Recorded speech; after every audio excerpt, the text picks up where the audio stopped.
Hi, I'm David. And I'm Gail. And we're setting off on a train journey around the island of Sicily. In this video, we'll spend a few days in Palermo. In our next video, we'll visit Agrigento and the Valley of Temples. Then we're going to be going to Catania for some wine tasting and climbing the slopes of Mount Etna. And after that, we'll chill on the popular beach village of Taormina, and we'll end our Sicilian circumnavigation in beautiful Siracusa. All by train, and we'll be sure to show you just what it was like. But what are we looking at right now, David? Well, this is a brief summary of our overnight train journey from Napoli to Palermo. We have a whole separate video about that trip, and you'll find a link to it in the description below. And with that out of the way, let's hit the streets of Palermo.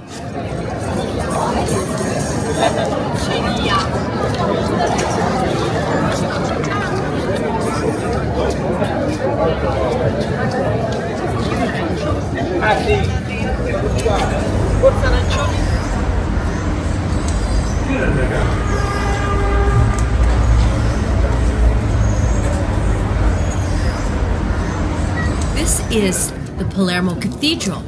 Its exterior architecture speaks to the diversity of Sicily's ruling cultures over time. Here we have Arab Norman. The inside, though, is rather plain. It's really a huge vault of marble, quite uninteresting compared to other interiors we'll be seeing. Welcome to Palermo. This is David and my first meal here. We're at Armerti, which is a lovely restaurant. We're in the courtyard garden. There seem to be a lot of courtyard gardens here, a lot of palm trees, and it feels very almost Islamic. It feels kind of almost like being in Morocco. And our appetizer here is blue fish balls, which are deep fried, and they include onion and cinnamon and have raisins. And again, that seems a little bit like the cuisine of a place like Morocco. So this is exciting. Our bread is that. Very much a fish flavor. And you can really taste those raisins as well. And I'm going to try this bread. It's perfect for sopping up the sauce. Oh, that is lovely bread. I'm having a pasta that features sardines, and I don't know what else there's in there.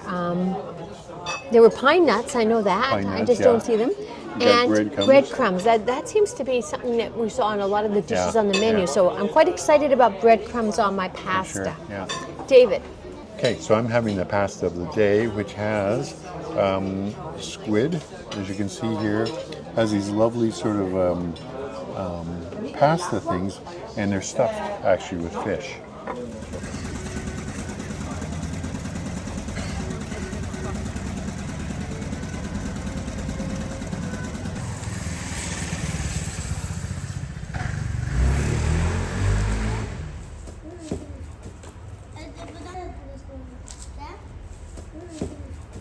This is the Norman Palace, and as the name suggests, the Normans contributed vastly to its look, but the structure does date back to the 9th century.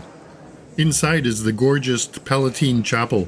The chapel dates back to 1130, and here you can see the influence of Arabian craftsmanship.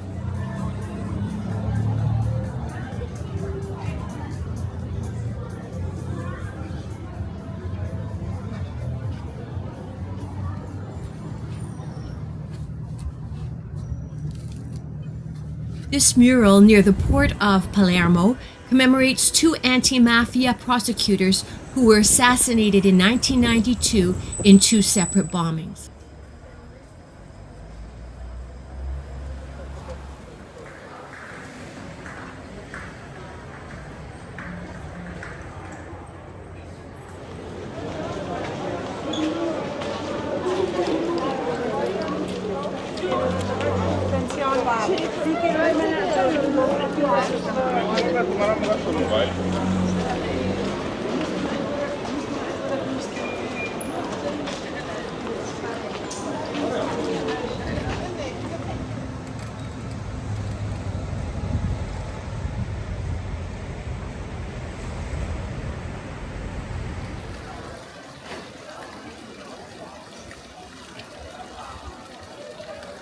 Well, you'll recognize two cannolis here.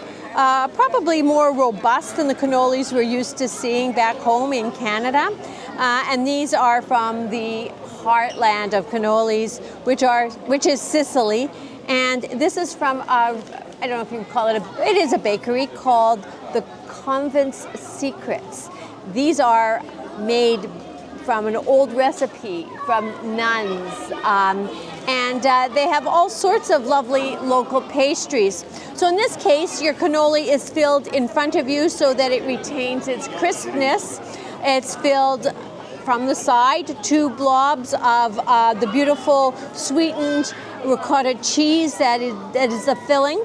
And then you get to choose what you want on the side. Basically, it's little chocolate chips or pistachios or both. I went for just pistachios. David's got the mix.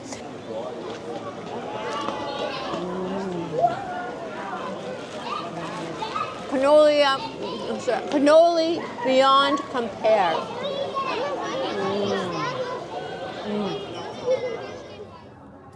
So this is the Church of Santa Caterina dell'Alessandria. It is a Dominican convent that was founded in 1311, but the church itself, which we're looking at right now, was refurbished between 1566 and 1596. And it also offered, as you saw earlier, a rooftop views of Palermo. I would have to say that this is a spectacular church interior.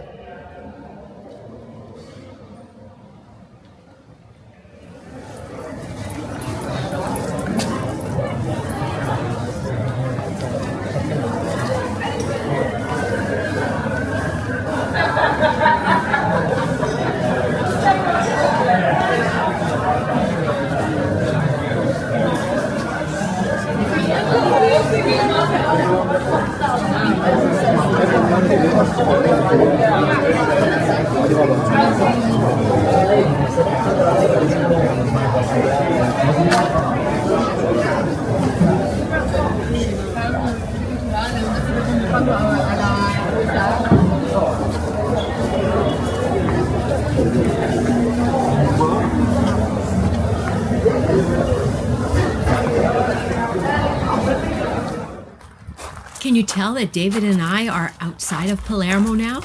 We took a 43-minute commuter train ride from Palermo to Bagheria.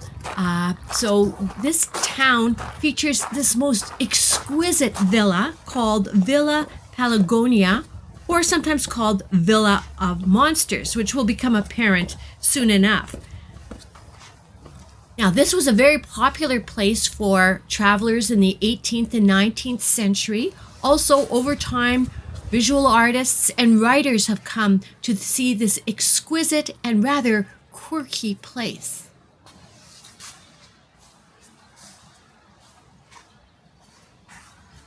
I'm now entering the mirrored ballroom. It's most unusual. The mirrors that are on the ceiling are intact but have modeled with time, so they no longer have their glittering effect or much of their reflective function.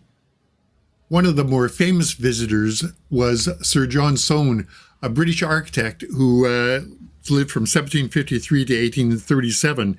He was here as part of a grand tour in 1779, and he must have been amazed by this mirror hall, because if you go to his house in London, you would find that it has a similar mirrored effect in one of his grand rooms. So at this point, it's hard to imagine why this beautiful building would be called the Villa of the Monsters. But we find this when we get outside. Oh, first there's the lovely building that you're looking at, but it's the fencing that encompasses this building, stone fence that is just festooned with figures, a lot of them quite grotesque, with monstrous features, other worldly features as well. I mean, they're not of this earth. These were designed by the Prince of Palagonia some 35 years after the building was built. Here we are at the Antonio Salinas Regional Archeology Museum, named after a famous archaeologist. He was a director of this museum, and he was one of its benefactors. The museum houses what is said to be the richest collection of Punic and ancient Greek art in Italy. The structure is in a 16th century religious complex that includes a church and oratory. During World War II, the entire collection of the museum was moved to the nearby community of Monreale. This actually saved the collection because the religious buildings in Palermo were heavily damaged by Allied bombing. So there's a great 30-minute tour that you can take of the Teatro Massimo, which is Palermo's opera house. It's a very elegant theater. It's a neoclassical style building that was built between 1871 and 1897. And you may recognize, actually, once we get outside and show the exterior staircase, you may recognize it from the seminal scene of The Godfather Part 3. However, interior shots for the movie were actually shot in the Cinecittà studios in Rome, and that was because the interior of the theater was being renovated.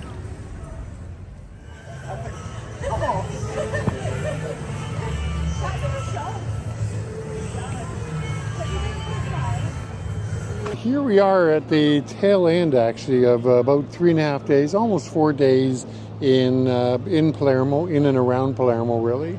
I've had a pretty fabulous time. You certainly have. Yes. So we've not only, we're actually right now, we're at intermission at the Teatro Massimo, and we're seeing an opera. We are. It's Elizabeth, Queen of England. It's a Rossini opera. Yeah. A very contemporary interpretation of it in a very famous opera hall, actually. It's, I think, what is it, the third largest? Third largest in Europe. In Europe, which is quite amazing, actually. So and it is pretty good size, really sumptuous. We actually have box seats for a change. We're usually down in the orchestra. It's kind of neat to be in a box seat. We arranged this quite early on, actually, before we actually came to Europe. Pretty much necessary. The tickets go pretty fast. But anyways, we're really enjoying it.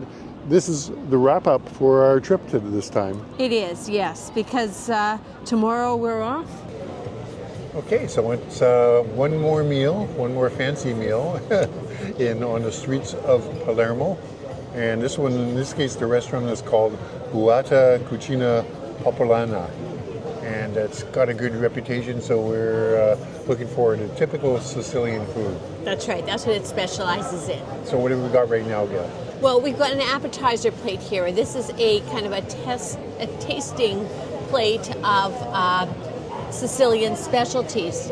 So on David and my plate, we've already got these little guys. This is chickpea that's been deep fried. You know, we ran across it in another restaurant and we didn't know what it was. Yeah. So that's pretty exciting. We've got a mixed seafood salad. With octopus, yeah. Yes, we've got a mixed meat salad. Right. This is pumpkin. That's pumpkin appears on a lot of their dishes. For sure. And this is tuna with oil on it. Okay, so this is I'm quite excited by my main course here, which is a skewer of I guess you call it variety meats. Some of them apparently are normal. They're just like pieces of lamb, and it looks like some sausages. Well, no, is that sausage? Actually, it could be intestine, because that was one of the things that was on the skewer. So there's that looks like intestine for sure, right there. So there's going to be various things like that on a bed of lettuce. So it looks really good, smelling quite I guess what would you call it, gamey? Odoriferous. So I'm looking forward to it. It was really a choice between this because I really like having my offal kinds of meats, and it was a choice between this and the pork neck. It sounded kind of a little bit too ordinary, so had to go with this. And Gail, for you? I'm a bit more conventional, and I love seafood, and when you're in an island, you have seafood. So this is the fish of the day, which happens to be a white fish, and it's on a bed of grilled tomatoes. And you know what I think of the tomatoes here. They're just superb. Very nice, very succulent. Okay, Gail, why don't you describe this lovely piece of cake. Good sized piece of cake, by the way. It is. It's good that we're sharing it as Yes. dessert. Yeah. So this is a cassata siciliana. It's a sweet-filled ricotta Yeah. cake, including candied fruit. I'm suspecting it's a lot like the interior of a cannoli, or Yeah. sorry, a cannolo. We always say cannoli. That's the plural. Cannolo is one of those items. Good stuff. Very good stuff. I must say that Sicilian cuisine is different from the mainland, Yes. and Definitely.